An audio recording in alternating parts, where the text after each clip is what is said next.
Welcome to part 7 of reviewing every anime that I have ever watched. We are reviewing 10 anime today, my 61st through 70th anime. This is a really interesting bunch of anime here. Some that I absolutely love. Some that are some of the best anime that I have ever seen in my life. And a couple, specifically one, that I think is quite possibly the most disappointing anime that I have ever watched. But we'll get to it. There is plenty to talk about, so I'm not going to waste any more time. If you want to go watch the rest of the series, I have a playlist. It's down in the description. Go check it out. We have 6 other parts, 60 other anime for you to go check out that I have reviewed, and we're going to review the next 10 today. So let's get right on into it.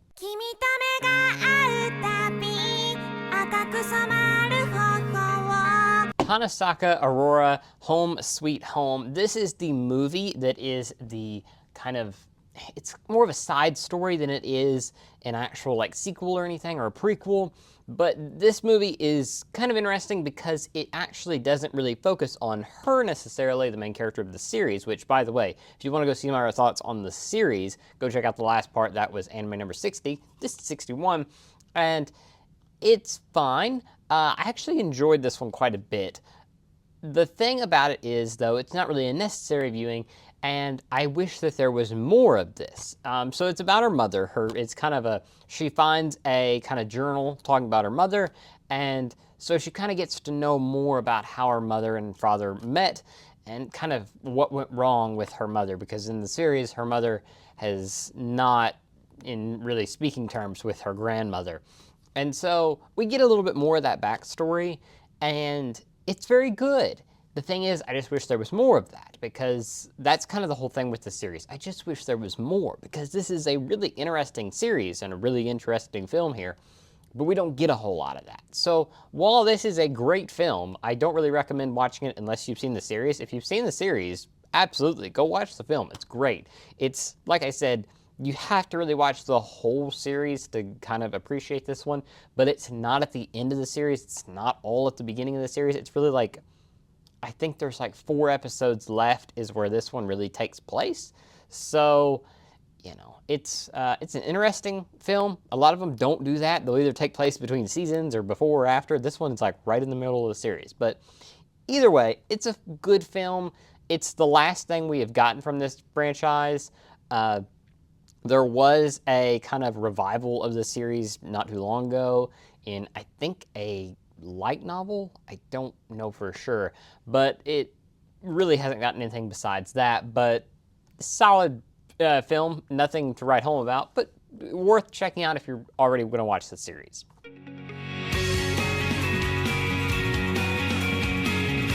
Non Biyori. I love this series. This series is amazing. So, slice of life is a genre that I love. I love it. It is what my channel is named after. Slice of anime is just slice of life anime with the life taken out of it. And I love it. This is exactly the type of slice of life series that I love.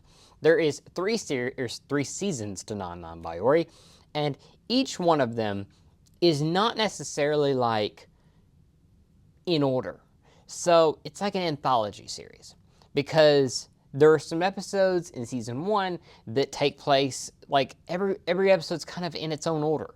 So like episode 1 of season 1 is the first episode, but then like season 3, episode 1 may take place next.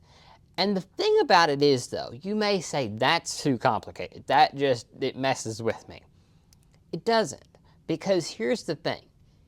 Every day is just an episode, and it's like, okay, I remember this. This is another part of the story.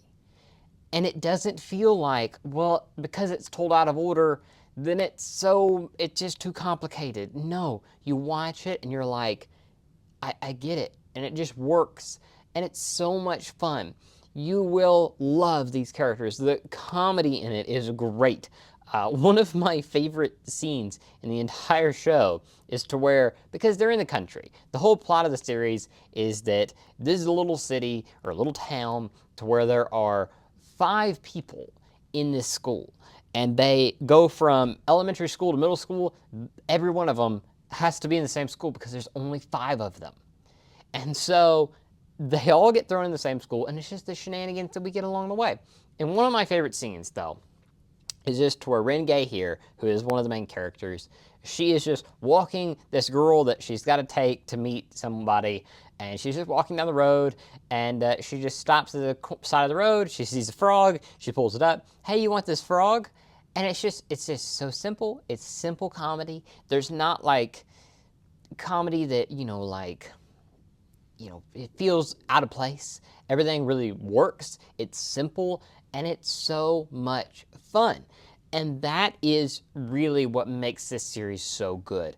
One of my favorite spoilers for this next part, skip ahead, but one of my favorite anime endings is this series.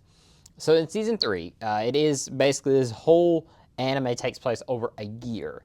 And the end of this series is to where they are walking to school for the next year. So we get, at the beginning of the series, it is the first year that they are going to school, and then the end of the series is they're going to the next year. And so, they're all saying, it's, the same routine as normal, and Renge is like, no, it's not the same, because some days it will be a little bit different. Maybe we'll experience something a little bit different, and that makes every day unique. And ever since then, that has been one of my favorite anime scenes, because it's not that a slice of life anime, people say it's just the same. It's just repetitive. There's nothing unique. There's nothing interesting about slice of life anime, and I disagree. The best slice of life anime will give you something unique every time, because it is not about these epic moments. It is about the little character moments that make every single anime unique. And that's what Non Biyori did. And it's so much fun. And I love the series. I love it so, so much. I really just cannot tell you more. If you really want a good slice of life series, go watch Non Biyori. You will love it. If you enjoy slice of life anime, if you don't, you probably won't. But if you do, this is a great one, and I highly recommend it. But we're not done talking about it, because next up,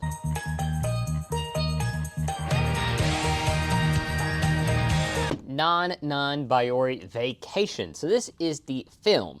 Now, technically, you can really put this just about anywhere. I mean, technically it takes place at a certain point in the series, but it's basically like you can watch it whenever. Really, what I would recommend and how it released was watch season 1, season 2, the movie Vacation, then watch season 3. But there's really no specific time you have to watch this. But this is basically a side story. Our little group of characters here goes to vacation on Okinawa, and we meet a new girl here who is specific to the movie. And really, this movie, if anything, it's almost like an extended episode, because there's nothing really super unique about it. The animation's a little bit better, the music's a little bit better, and the music was great in the original, so I mean, there's not a lot to complain about.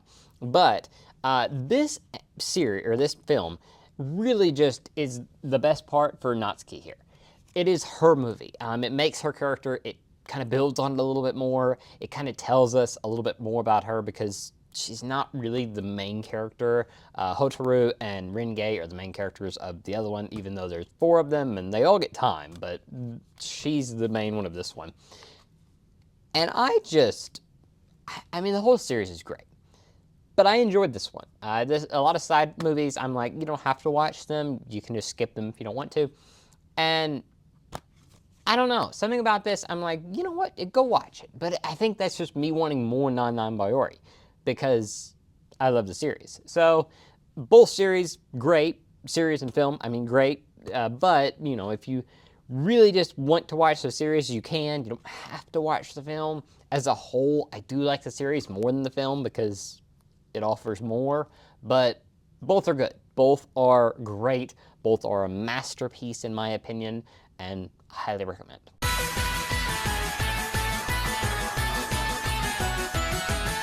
Chronicles of the Going Home Club.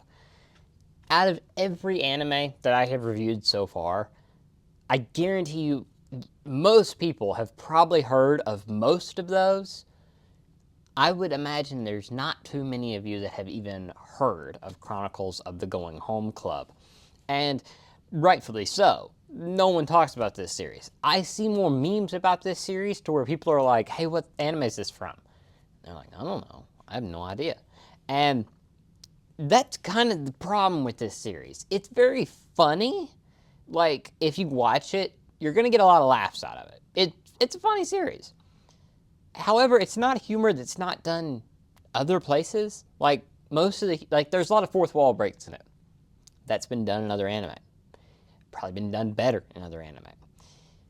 There's fun characters in it, but they're the stereotype characters. They're the rich girl, the kind of dumb one, all that. It's been done in other anime. And that's the thing. It's a very fun series, and it's funny, but there's nothing unique about it. It's just an anime. And this is a problem that a lot of newer anime are having, is that, like, for example, isekai, there's dozens of new isekai that comes out every year. And half of them blend together. Fantasy, and you're just doing a fantasy thing. You're in a new world. You have a magical device that you got from the past life or whatever, and you're the strongest one, whatever. And it's just, it all blends together because there's nothing unique about them. It's been done before. Slice of Life started to have that problem around the time Chronicles of the Going Home Club came out. And that's why it kind of killed the genre for a little bit, is that they were just doing the same thing. They didn't try anything unique. And that's what happened with Chronicles of the Going Home Club. Is it a bad anime? No. Is a lot of isekai bad? No. But it's just so generic that it's just like, what even was that? So, it's not a bad anime by any means. I mean, I had a fun time watching it. There is a lot of funny scenes in it. The OP is great. But whenever it gets down to it, it's like, would I recommend this over half of the other slice of life anime that I find funny? No. So, I mean, yeah, it's fine, but do I recommend it? Not really.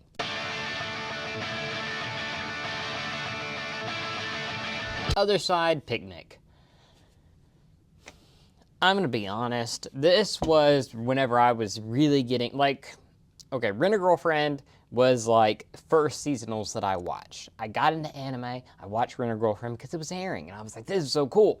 And then I was watching like Uzuki-chan Wants to Hang Out. That was another, like, I was getting more into seasonals. Like, I watched a few more seasonals, and then I was getting into, by this time, it had been almost about, I think, 6 months since I had gotten into anime, and it was really getting into those to where I was like, all right, I'm going to watch a lot of seasonals, and they're going to be so good.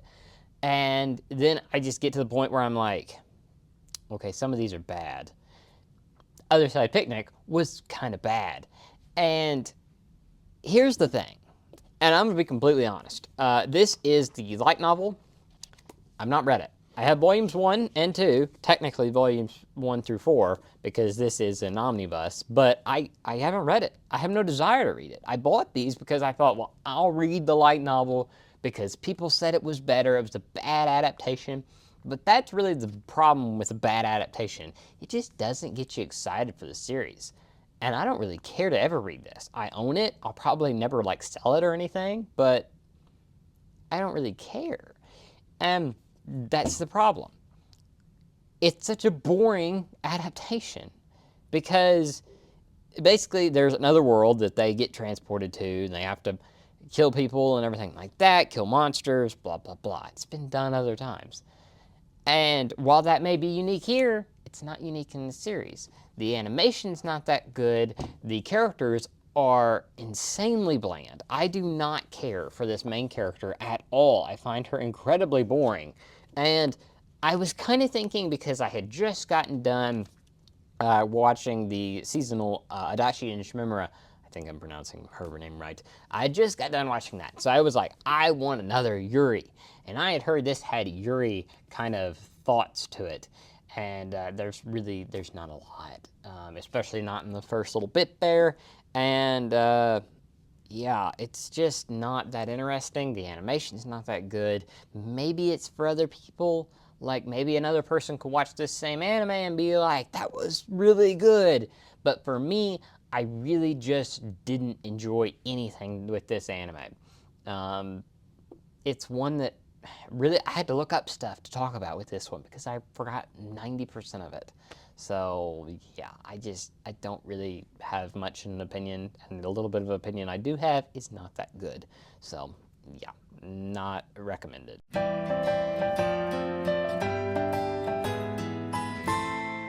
Violet Evergarden, Eternity, and the Auto Memory Doll. So last time we reviewed this series, and there is 2 films that go along with this series, and we're going to review them back to back here. That's the next one, spoiler, is the other movie.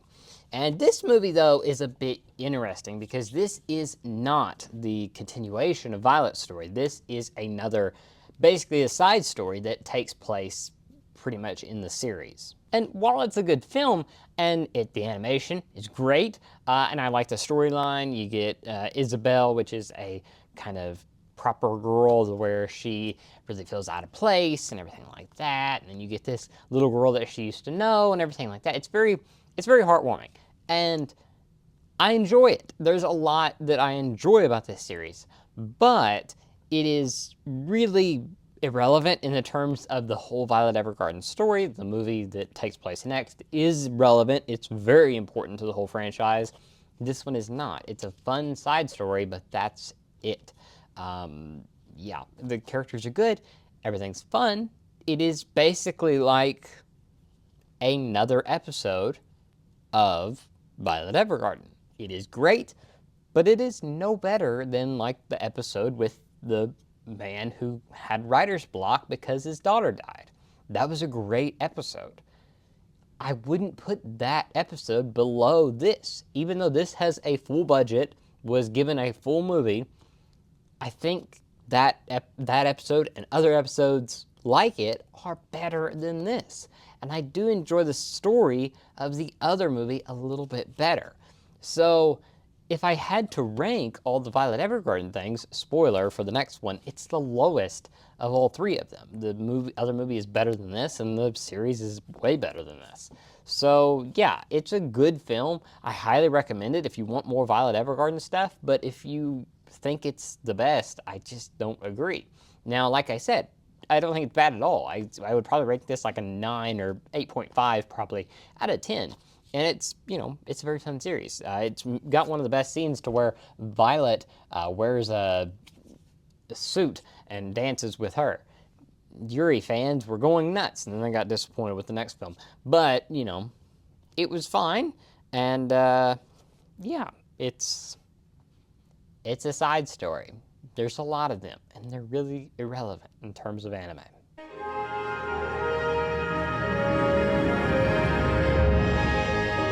All right, now we're cooking. So this is Violet Evergarden, the movie. This is a direct sequel to the series. So basically, this whole movie, spoilers, if you have not watched it, I highly recommend you do not listen to this review without watching the series and this film, because I can't talk about anything in this film without talking about spoilers. So skip ahead. I'll give you a few seconds. Skip ahead. Anyway, this series takes place years after pretty much everybody from the original series is dead, because the little girl that we see in the anime series, to where her mother is dying, and her mother has Violet write all the letters so that they give them to her every birthday. This is like her granddaughter, who that little girl in the original series is now dead. Her granddaughter has gotten all those letters, and basically she is reading all of them and wants to learn more about her grandmother. So she is going to different post offices and everything around the country or whatever to try to learn about Violet Evergarden, to learn about this lady that wrote all these letters. And I really, really like this movie. I know it's controversial because as we're learning that story, we are learning how Violet's story ends. So in the anime, it is made pretty, it's heavily inferred that the man who basically trained her to be a soldier is dead and that she is having to learn how to move on without him. But then in this movie, it's revealed he's alive, he is injured, and he is an amputee, and he lives on an island now because he basically just couldn't live with himself on what he did to Violet, and he just basically became a recluse. And so this movie basically is the story of them getting back together, reuniting, and then falling in love, pretty much. And some people have a problem with that because they're like, well, that is kind of ruining the story of Violet for the series because Violet learned to basically be her own person. Now she's back with him. And then a lot of people say, well, that really, it's kind of grooming because he got Violet whenever he was an adult. She was a child. Now she's an adult and they're falling in love and it's kind of grooming.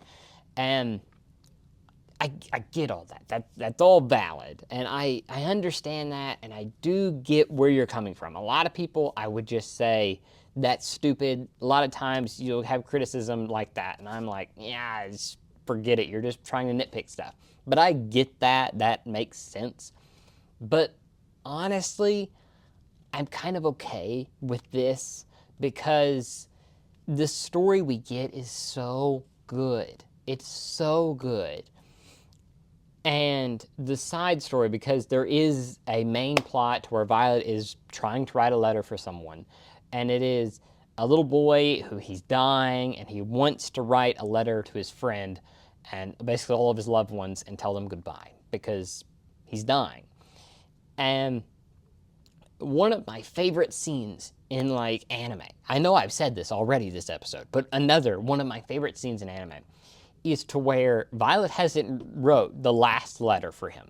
She's not finished. And she's off to the island to go meet him because she's found out he's alive. And the little boy is dying. She has got no time left to write this letter. But telephones are becoming a thing. And so they bring in the telephone right before he dies, and he's able to call his friend and tell him goodbye and basically tell him, what he meant to him and everything. And it's such a fitting ending because he's able, the whole series is about letters, and I love that. Letters are great. But then at the end to where it doesn't make out to where telephones are this thing that ruined the world because they weren't able to convey letters anymore.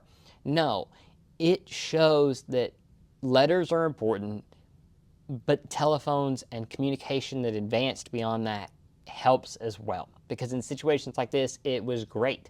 And it's such a great film. It's beautiful, for one. There is some water scenes towards the end, and those are some of the most beautiful water that I have ever seen in anime. It is beautiful.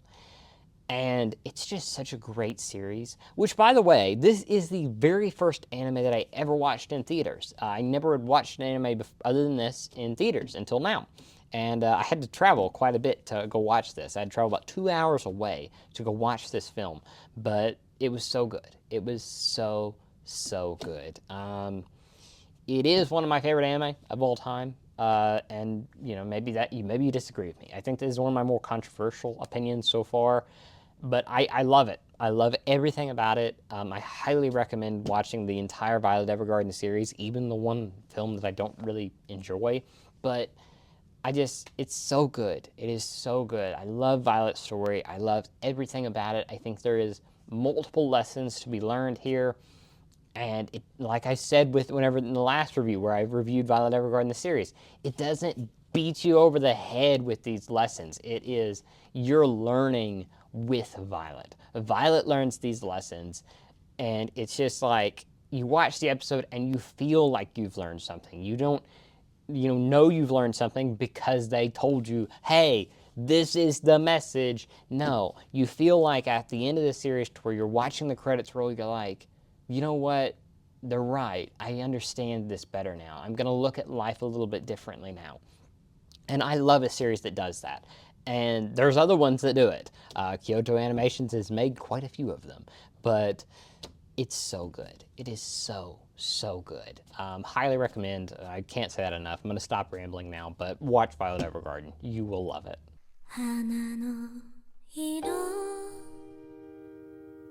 Wonder Egg Priority. I don't even know. Like, where do I start? I'm gonna give my initial thoughts, like just right off the bat. Initially, I watched this anime seasonally. It was a seasonal anime, I watched it, and I watched it from episode 1. Like, you can't say, because it got popular. It got really popular. And I know some people will be like, well, you jumped on the bandwagon. No, this was one that I started initially. Like, I thought this was gonna be really cool. I loved the character designs. I loved the idea of it, to where it was kind of like, you know, they had these trauma and they had to go fight these monsters and everything. And it was really interesting. I thought it was like, whoa, this can be cool. And whenever I started watching it, I was like, this is deep. Like, there's some really good stuff here. And I loved it so much that I painted eggs. These are custom. Do you think that was easy to paint? No. By the way, these are the eggs from the OP. And I was all hooked. I was deep into the trenches of Wonder Egg Priority. And then it just went downhill so quickly. So everybody knows, basically, if you know anything about Wonder Egg Priority, you know that the series got delayed a week, and then due to scheduling issues, they were like, you can't air your last episode. The last episode was canceled. And so it was only going to, when it's supposed to be in a 12 episode series, it got its last episode canceled. So it ended up only being 11 episodes, ending on a cliffhanger. And then instead of making like a season 2 or anything, they just made a special. And that special is more of a recap episode with a little bit tagged onto the end that they released like a month or two later. And it was so bad. It is one of the worst things I have ever seen in my entire life, is that recap episode or special. Or it's just so bad. The final episode, it is so bad. And I'm not going to drag on about that one, because that, I don't really, by that point I was done with the series. But I had hope. I really did. I had hope that I was like, this is gonna bring it all back. It's gonna save the day, and it didn't. I should have known, but it didn't. But where the series went wrong for me is when they introduced a character, and her name's Frill. Clip here. This character ruined this anime for me. It just ruined it. And I know people will say, you know, oh, well, it was wrong for other reasons or whatever. No, this character ruined it. Because, spoilers, don't go watch this anime. Don't waste your time. But, so the whole plot of the series is that all these girls did something. And they basically had minor roles in either they could have saved somebody, or because of an action they did, it caused somebody else to die. And so what happens is throughout the series, our characters grow a little bit. They actually confront these awful moments, and they're able to kind of grow because they realize they did these awful things. Not necessarily that they did them on purpose. Some of them are kind of more lack of, you know, they didn't try hard enough, and they're able to kind of redeem themselves.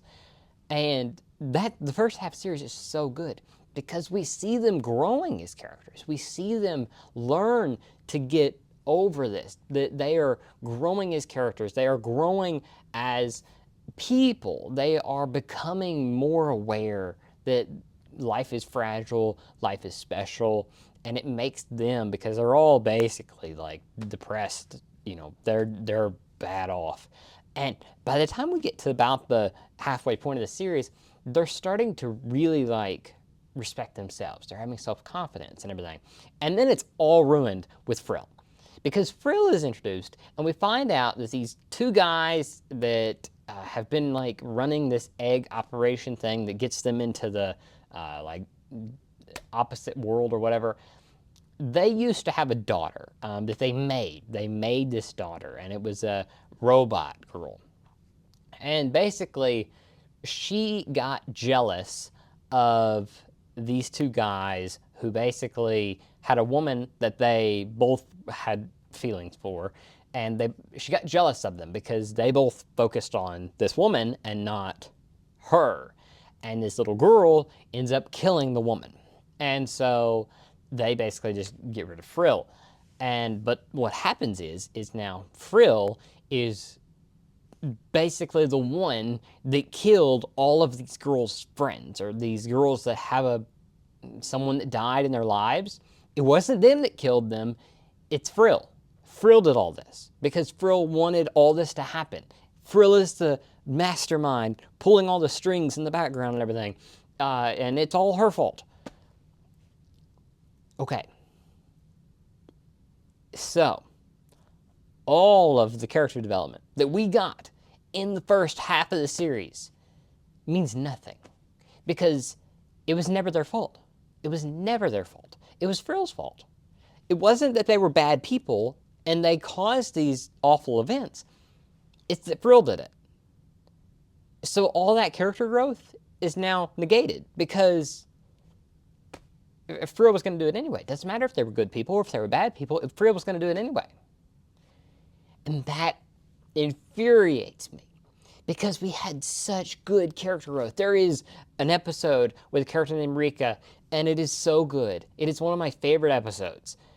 And there's an episode with another girl that I forgot her name. It's the blue, no, it's the green one, and it's so good. There's so many good episodes in the first half of the series, and they're great. There are these moments to where you really connect with them. There is some great progressive moments to where there's a lot of LGBTQ representation in the series, and you might say, oh no, we don't want that in anime. No, it's really good in this series. It's really well done. It is not over the top. It is respectful. It is not in a, listen to me. It is these are actual people that deal with this. And it is so good. And then all that is thrown out because they wanted this big reveal and this big plot line because they wanted a big villain. You didn't need that. You could have had all these girls come together and you could have said they realize that this is an awful thing and they're going to help others. But it didn't matter because Frill was behind it. It's so bad. It's so bad. It makes me so mad because this series was so good. And now it's just, no one remembers it. And if anybody does remember it, they're like, oh yeah, that series was awful. And they're right. It makes me so upset. Like, it really does. Like, because the possibilities, this could have been an anime to where people are like, you have to go watch that. That was amazing. And it had that popularity. It had, no joke, Bocchi the Rock levels of popularity to where it was a nothing anime. And then it soared. It soared. I mean, everybody was talking about this anime. Big news outlets, tiny groups, everybody was talking about it. And then when it failed spectacularly. It's no good. Don't go watch it. I have this merch. I also have these little keychains that I also bought. I have the Blu-ray. But I mean, it's just bad. Just don't watch it. It's just not even worth your time. Like, I'm just annoyed.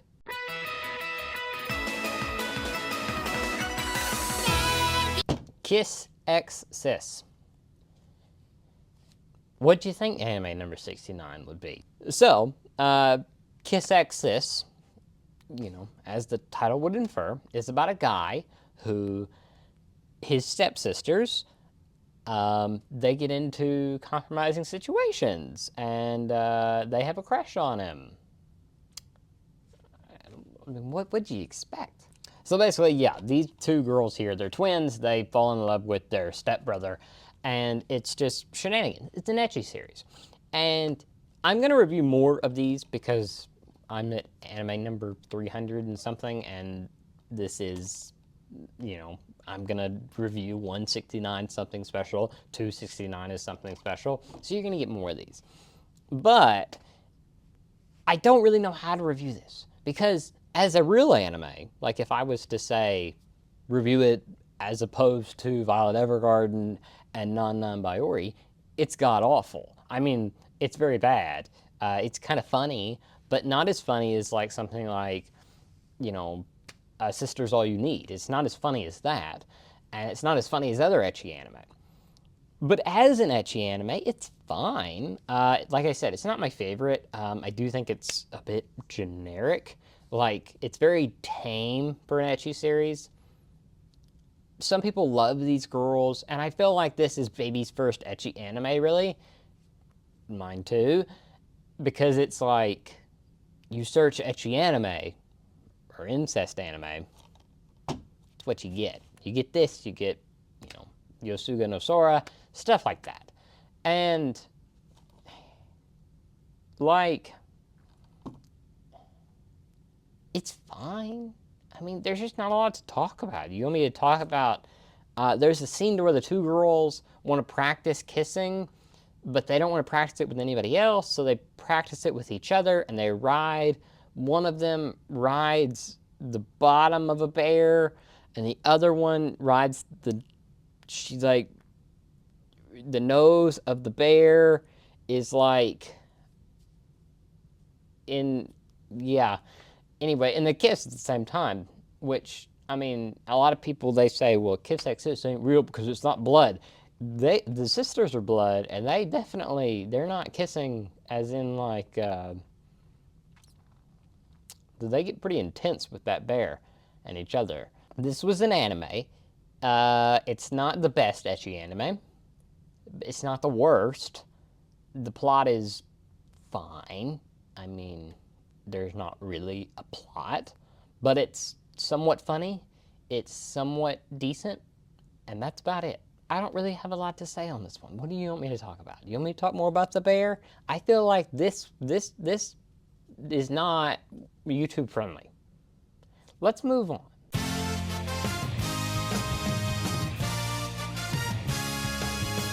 Sound Euphonium. I love Sound Euphonium. I love it so much. So real quick, I do want to say, because you might say, well, talk about the whole thing. I can't, because I can't talk about the movie and I can't talk about Liz and the Bluebird. So this review is strictly going to be Season 1 and Season 2, which is Kumiko's first year, and Season 3, which is her third year. So if you want me to talk about her second year, or Liz and the Bluebird, which is kind of like a side story, that'll be in the next part. I know, kind of sucks. Same thing with Hanasaku Iroha or whatever. I gotta split it up. I didn't plan ahead back in 2021. Sorry. But anyway, it is so good. It is so good. So the first season, and the second, Kumiko's first year, Season 1 and 2, is phenomenal. It is one of the best, like, little arcs in anime, because Kumiko joins in with the band and everything, and Kumiko's really not in the band as much as she used to be. She meets this girl that she used to be kind of close with, and because of some events that they kind of split apart, and a girl named Reina. And Reina and her, they both joined the band.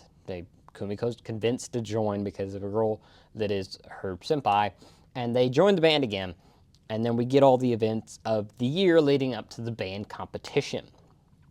And then, obviously, her senpai, the third year's graduating.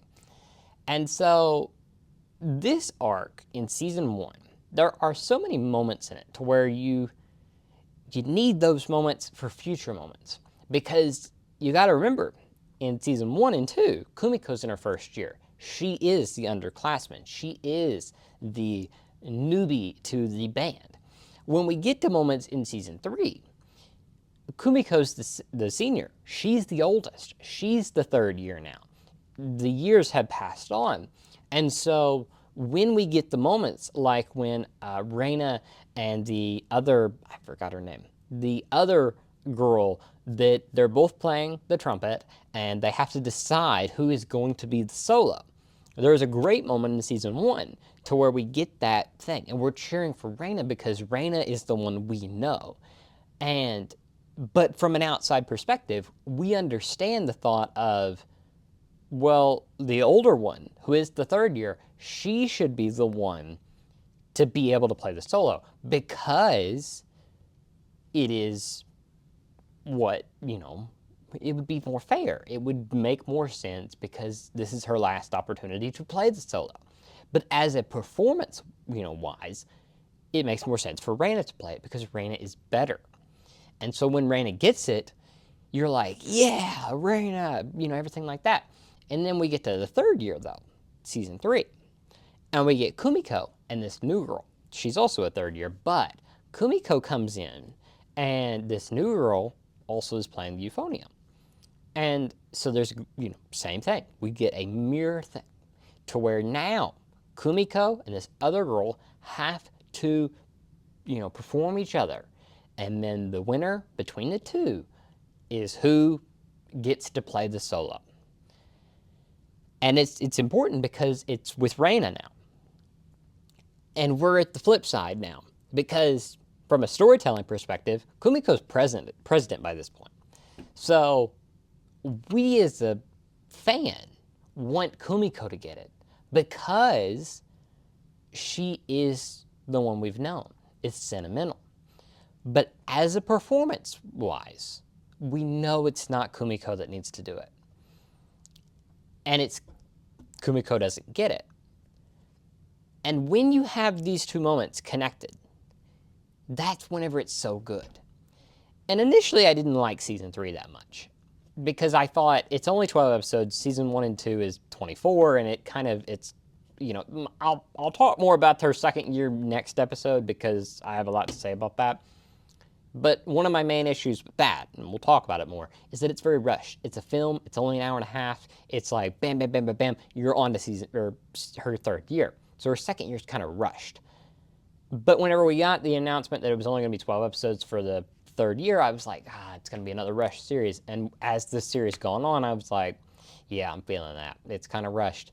But then as I've sat with it for a while, I'm like, I don't think that's rushed. Because it's like Kumiko, we're in this point now with the third year to where it feels like it's just like flying by. And all these events mirror things that happened in season 1. But the difference is with those, Kumiko was a watcher. She didn't have to experience it herself. Like, she is not the one being pressured to all this. She is an outside view. The world is going on around her. With those, she's in the middle of it. And the world's like, boom, boom, boom, boom, boom, you're done. And I like that because that mirrors real life. You have these moments to where early on, when you're not really involved with it, it feels like it's dragging on. But when you're in the middle of it, it feels like no time and it's done. I kind of like that. Not only that, but like I said, when you have this moment in season 1, to where we're rooting for this event, and then whenever it's flipped on its head in season 3, you find yourself thinking, I get it now. Those characters that I was rooting against in season 1, I understand how they felt now. And not a lot of anime do that. A lot of anime will just completely ignore, they'll just focus on the main characters. They won't do anything unique like this.